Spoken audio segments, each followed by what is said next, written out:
ओम श्रीमद्भागवत गीता तृतीय अध्याय। ओं परमात्मने नमः।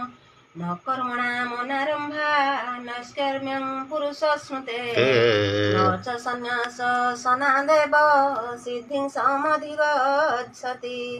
ଯାହାର ଚିତ୍ତ ନିର୍ମଳ ସେ ଜ୍ଞାନ ଯୋଗ କରେ, ଯାହାର ଚିତ୍ତ ମନ ବୁଦ୍ଧି ନିର୍ମଳ ନୁହେଁ ନିଷ୍କାମ ନିଷ୍ପାପ କର୍ମ ତା ପକ୍ଷରେ ଉଚିତ ନୁହେଁ। ପ୍ରଥମେ କର୍ମ ନ କରିଲେ ନିଷ୍କର୍ମ ଜନ୍ମ ହୁଏ ନାହିଁ। ଯା ଚିତ୍ତ ବୁଦ୍ଧି ଯେ ନୁହଁ ବୁଦ୍ଧି ନିର୍ମଳ ହେବ କାହିଁ। ନିଷ୍ପାପ କର୍ମ ତା ପକ୍ଷରେ ଉଚିତ ଅଟଇ ସଂସାରେ।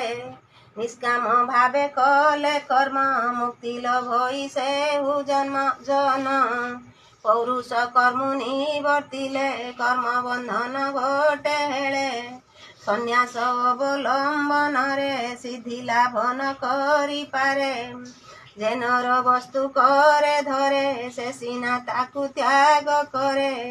ଉଲଗ୍ନ ହୋଇ ଯେ ବୁଢ଼ିଛ ପୋଡ଼ିବ ବିନ୍ଧିଣ କିସଚି ପୁଡ଼ିବ।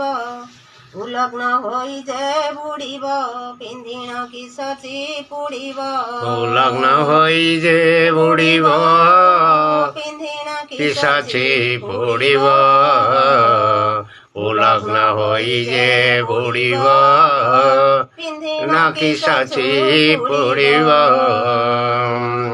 ओं नमो भगवते वासुदेवाय। ओं श्री कृष्णार्पणमस्तु। ओं गुरु गोविंदाय नमः। जय श्री सत्यनारायण स्वामींकर जय जय। ये पुण्य है आनंद एक बार हरि बोल।